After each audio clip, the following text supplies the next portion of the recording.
갈라디아 지역의 교회들에게 보내진 편지입니다. 그런데 여기서 이제 질문이 생깁니다. 갈라디아라는 지역은 어디를 지칭하는가? 사실 이와 관련하여서 학자들 사이에 큰 견해 차이를 보이고 있습니다. 갈라디아 지역이 어디를 가리키는지에 관한 이제 두 가지 견해가 있는데, 이제 첫 번째가 이제 북갈라디아설입니다. 이 북갈라디아라는 표현 자체가 이 갈라디아의 옛 왕국이 있던 지역을 지칭하는 표현으로서 이 바울이 보낸 편지의 수신 지역이 북갈라디아라는 주장이 있는가 하는 한편, 바울이 편지를 보낸 곳이 로마의 행정구역으로서의 가령 비시디아, 이고니온, 루스드라, 더베 등의 어떤 그 지역을 통칭하는 남갈라디아라는 주장도 있습니다. 이 갈라디아가 어디를 가리키는가, 이 북쪽 지역을 의미하는지 아니면 남쪽 지역을 의미하는지가 왜 중요하냐면 이 편지가 작성된 시기 때문입니다. 이 편지의 수신 지역이 로마의 행정구역으로서의 어떤 남쪽 갈라디아라는 그러한 사실을 전제로 할 때, 이 갈라디아서는 바울이 1차 전도 여행을 마치고 돌아온 후에 교회들에 대한 소문을 듣고 작성한 최초의 서신이 됩니다. 그렇다고 한다면 이 바울이 갈라디아서를 작성한 때가 그가 다메섹에서 회심한 지 약 15년 정도가 지난 후라고 그렇게 우리가 추정을 할 수 있는 것이죠. 이 바울이 논쟁적인 의도로 이 갈라디아서를 작성한 이후에 예루살렘에서 굉장히 중요한 공적인 회의가 이루어지는데, 그것은 바로 사도행전 15장에서 증언되고 있는 예루살렘 회의입니다. 이 회의에서 다뤄진 중요한 문제가 다름 아닌 바울이 이 갈라디아서 서신을 통해 집중적으로 다루고 있는 이방인 기독교인들에 관한 문제였습니다. 이제 비유대인들, 말 그대로 혈통적으로 이스라엘 사람이 아닌 이방인들이 개종하여서 예수 그리스도를 믿는 역사가 일어났는데, 근데 이 믿고 난 이후에도 심각한 어떤 문제에 직면하게 됐는데, 그것은 바로 이제 율법 의식과 할례에 관한 문제였던 것입니다. 예수를 영접한 이방인 성도들이 할례를 받아야 하는가, 율법을 준수해야 하는가에 대한 문제는 결코 간단한 문제가 아니었습니다. 실제로 이 유대인들은 할례 받지 않거나 음식법과 같은 어떤 율법 예식을 지키지 않는 이방인들에 관하여서는 기독교인으로 아예 인정하지 않았습니다. 여전히 유대인들은 할례 의식을 치러야 비로소 하나님의 백성으로 인정될 수 있고, 어떤 그들의 어떤 율법의 전통을 준수해야 구원받을 수 있다라는 어떤 그런 교리를 진리로서 고수하고 있었기 때문에, 이런 어떤 종교적인 정서 속에서 비유대인들, 소위 말하는 이방인 기독교인들은 혼란할 수밖에 없었던 것이죠. 보다 근본적으로 이 문제는 오직 의인은 믿음으로 말미암아 산다는 그 복음의 정수와도 같은 소위 말하는 이신칭의를 뿌리채 흔드는 문제였기 때문에 바울은 어느 때보다 심각하고 심도 있게 이 문제를 다뤄야만 했던 것입니다. 앞서 바울은 이 서신의 문을 열며 명확하게 복음을 언급한 바가 있죠. 앞에 이제 4절 말씀인데, 4절 말씀에 기록하기를 그리스도께서 하나님 곧 우리 아버지의 뜻을 따라 이 악한 세대에서 우리를 건지시려고 우리 죄를 대속하기 위하여 자기 몸을 주셨으니. 여러분, 이게 우리가 믿고 있는 복음이지 않습니까? 하나님의 뜻을 따라 이 악한 세대에서 우리를 건지시기 위하여 그리스도께서 성육신하셔서 자기의 몸을 속량물로 주셨다는 사실, 여러분, 이게 복음의 출발이고 복음의 끝입니다. 사람의 뜻이 아니라 오로지 하나님의 뜻을 따라 만민의 대속물로서 예수 그리스도께서 이 땅에 오심. 여러분, 이게 복음의 핵심입니다. 다시 말해서 복음은 애초부터 어떤 사람의 원함이나 사람의 뜻에 따라 이루어진 일이 아니라는 거죠. 하나님은 자기 자신에 대하여 말씀하시기를 나는 알파고 오메가다 라고 친히 말씀하셨습니다. 무슨 말씀이냐면 그분이 시작이자 그분이 완성이라는 겁니다. 이게 복음의 출발입니다. 그런데 소위 말하는 다른 복음이 등장하기 시작한 겁니다. 오순절 성령 강림을 통하여 종말론적 교회의 시대가 열리고 역동하는 부흥의 역사가 일어났는가 하는 반면에 그에 못지않은 대적의 역사, 왜곡의 역사, 복음을 거스르는 역사 또한 강력하게 덩달아서 일어났다라는 사실을 우리가 주목해야 할 것입니다. 정말 그렇습니다. 우리가 놓치지 말아야 할 것은 이 역동적인 복음의 역사 뒤에는 반드시 그에 반하는 비진리의 역사가 항상 꼬리표처럼 따라왔다라는 거죠. 교회가 성장하면서 덩달아 이단이 성장했다는 역설을 우리는 결코 간과하지 말아야 할 것입니다. 초기 복음의 역사는 정말이지 뜨겁고 가슴 벅찼지만 이 복음을 품고 살아내야 하는 교회와 성도의 현실은 사실은 녹록치가 않았습니다. 밖으로는 박해와 핍박이 가해졌고 안으로는 소위 말하는 이 거짓 교사들로 말미암는 다른 복음, 이 진리를 대적하는 거짓과 가짜가 우후죽순으로 쏟아져 나오고 있었기 때문에 이 초기 교회 시대에 성도들의 어떤 신앙의 여정들이 우리가 생각하듯 그렇게 형통하고 마냥 기쁘고 즐겁지만은 않았다라는 거죠. 더욱이 이 초기 교회 시대에는 아직까지는 체계적으로 이 복음이 교리화되지 않았던 시기이기 때문에 이 거짓 교훈과 가짜와 다른 복음이라는 이 거대한 파고를 감당하기가 참 버거운 시대였던 겁니다. 여러분, 이것입니다. 우리가 예수 그리스도를 구주로 영접하는 순간 모든 것이 단번에 해소되거나 풀리거나 변화되거나 해결되지는 않더라는 것이죠.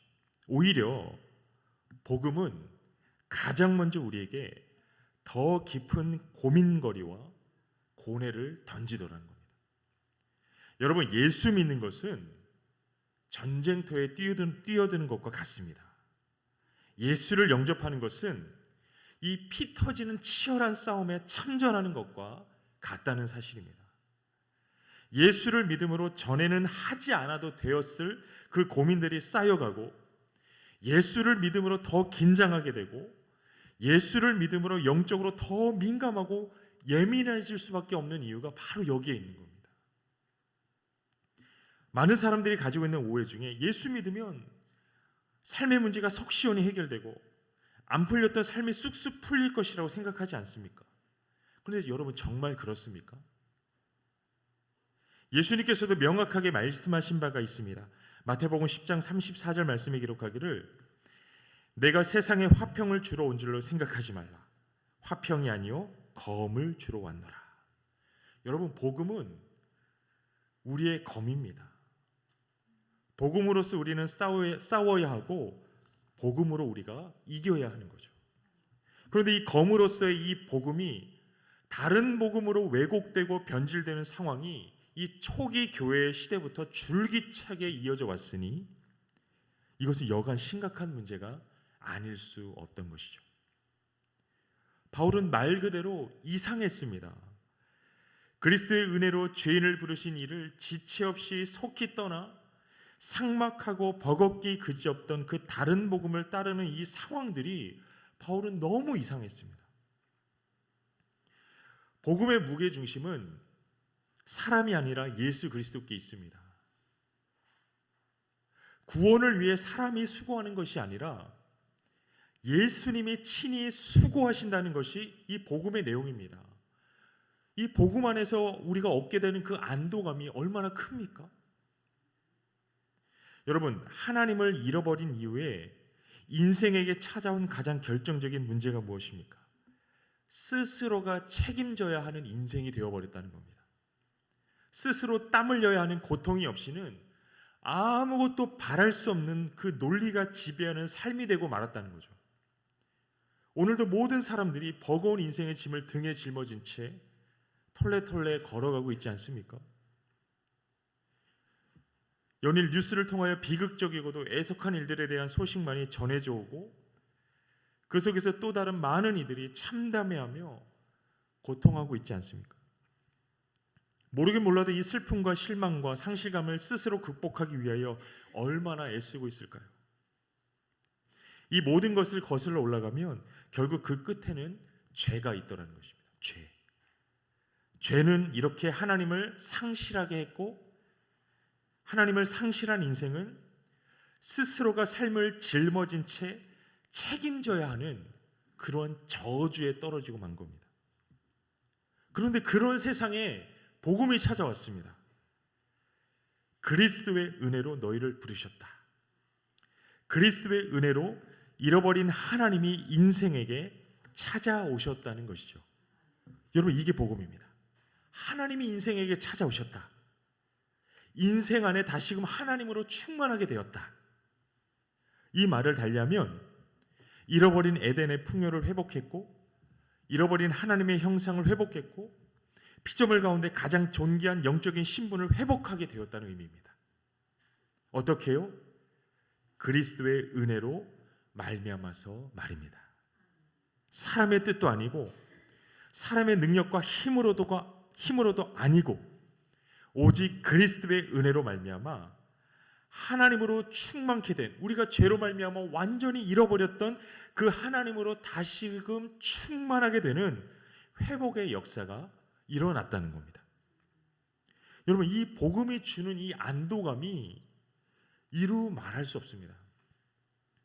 이 복음이 피곤하고 고단한 우리에게 주는 위로가 이루 말할 수 없다라는 거죠. 뭐 안도감이라고 해서, 위로라고 해서 어떤 심리적인 안정을 이야기하는 게 아니라 적어도 우리가 붙들 수 있는 게 있다라는 겁니다. 우리를 꼭 붙들고 놓지 않는 게 있다라는 거예요. 이것이 복음입니다. 우리의 감정 상태는 시시각각 변하고 우리의 상황들은 시시각각 변하지만 변하지 않는 부동의 진리가 있으니 하나님이 우리에게 찾아오셨다는, 하나님이 우리 안에 다시금 충만히 임하셨다라는 이 복음의 진리, 이 진리 자체가 우리의 평강이고 우리의 안도라는 겁니다. 이게 복음입니다. 이 복음을 묵상하면서 과연 이 복음을 무엇에 빗대어 표현할 수 있을까 생각해 봤을 때 저는 침대가 떠올랐습니다. 복음은 우리가 평안히 거할 수 있는 안락한 침대와 같다. 혹은 복음은 우리가 편안히 거할 수 있는 시원한 나무 그늘과도 같다. 혹은 복음은 우리가 앉아서 편안히 쉴 수 있는 흔들 의자이다 라는 그런 생각이 들었습니다. 예수의 복음을 도무지 아무 자격 없는 우리에게 과감하게 주신 목적이 무엇이겠습니까? 그냥 누리라는 거죠. 복음에 거하고 복음의 그간에 버거웠던 삶을 내어 맡기며 좀 쉬라는 겁니다. 복음 안에서. 이것이 하나님이 은혜로 우리에게 주신 복음입니다. 복음을 믿는다는 것은 그 복음 안에서 우리가 정령 안연하는 것이고, 복음 안에서 평강을 맛보는 것이고, 복음 안에서 그 평강을 누리는 것입니다. 아무것도 하지 않아도 하나님을 누릴 수 있고, 아무것도 하지 않아도 천국을 소망할 수 있는 이 세상의 논리를 완전히 역행하는 과감한 선물이 복음입니다. 여러분, 이 복음에 관해서 우리가 과감하게 이해할 필요가 있습니다. 아무것도 하지 않아도 천국을 소유하는 것이 복음입니다. 아무것도 하지 않아도 영어롭고 존귀한 존재로서 인정받고 대우받는 것이 이 복음의 보장이라는 겁니다. 이게 복음인데 사람들은 자꾸만 이 진리가 주는 안도와 평강을 의심하더라는 거죠. 믿지를 못합니다. 정말 그래? 내가 아무것도 하지 않아도 돼? 일해야 되는 거 아니야? 수고해야 하는 거 아니야? 여러분, 이게 종의 본성입니다. 종의 본성. 400년간 애굽에서 종살이했던 이스라엘 백성들이 여호와의 권능으로 출애굽하였지만 여전히 그들은 종과 다르지 않았습니다. 본능을 따라서 배고픔에 원망했고 목마름에 불신하던 그 종의 습성들이 여전히 그들 안에서 팔딱거렸죠. 신부는 어린 양의 피로 성별되고 구별된 하나님의 성민으로서의 이스라엘인데 그들의 본성은, 그들의 삶의 내용은 여전히 종입니다. 종, 질질 끌려다니는 종입니다. 여러분, 마찬가지입니다. 우리는 이제 예수 안에서 자유자가 되었습니다. 성령님이 우리를 도우십니다. 이제는 가시와 엉겅퀴를 내는 땅의 저주가 아니라 하나님이 친히 운영하셔서 충만케 하시는 천국을 맛보아 더욱 사모하도록 부름받았다는 거죠. 그럼에도 우리는 여전히 종의 본성을 쫓아 쫓기듯 살아가고 있더라는 거죠. 예수라는 그 분명한 증거가 있음에도 불구하고 그걸 믿지 못한 채 내 자신이 뭔가를 해야만 한다는 강박관념 속에서 할례와 같은, 정결의식과 같은 외적인 의식들을 고수하고 율법주의에, 어떤 그 지극히 종교적인 원리에 매일같이 끌려가는 겁니다. 할례 받아야 하나님의 백성 되고 정결법과 음식법과 같은 소위 말하는 율법의 전통을 충실히 지켜야 하나님의 백성으로 인정을 받을 수 있다고 한다면, 여러분, 우리가 믿는 이 복음이 이 세상의 종교와 다를 게 뭐가 있느냐라는 겁니다. 복음과 세상 종교의 차이가 무엇입니까? 복음은 오로지 위로부터 시작되는 은혜입니다. 하나님의 작정, 하나님의 의지로 시작된 은혜라는 거죠. 세상의 종교는 아래로부터의 종교입니다. 인간의 어떠함에 따라서 소위 말하는 종교적 경지에 이를 수도 있고 그렇지 못할 수도 있다는 거죠. 여러분, 복음은 무조건적입니다. 그러나 세상 종교는 지극히 조건적이라는 거죠. 이들에게 할례와 율법이란 무엇입니까? 조건입니다. 조건. 하나님의 백성이 되기 위한 조건, 소위 말하는 천국을 얻기 위한 조건. 이거는 철저하게 비복음적입니다. 여러분, 우리가 분명히 기억하기를 원합니다. 하나님은 우리에게 구원을 얻기 위한 그 어떤 조건도 제시한 바가 없다라는 사실입니다. 이를 거꾸로 말하면 우리 스스로가 구원을 얻기 위해서 할 수 있는 것은 아무것도 없다는 겁니다. 아무것도. 우리는 오로지 위로부터 전적인 하나님의 작정에 따라 위로부터 내려오는 그리스도로 말미암는 은혜로서 구원을 얻는 거죠.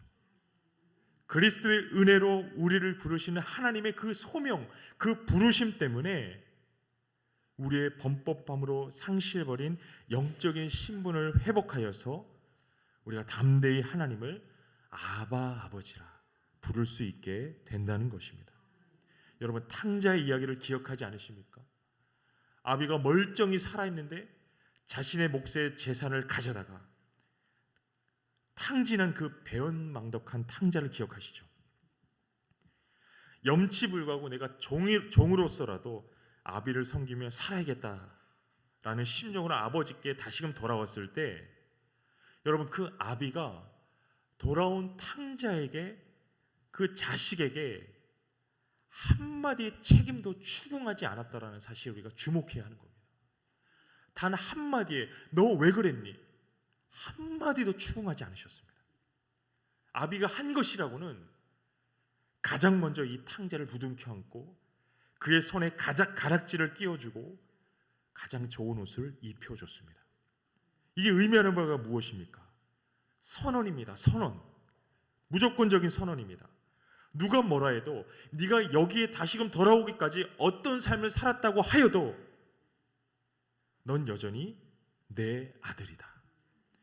전과 다를 바 없이 넌 여전히 내 아들이다. 선언이죠, 선언.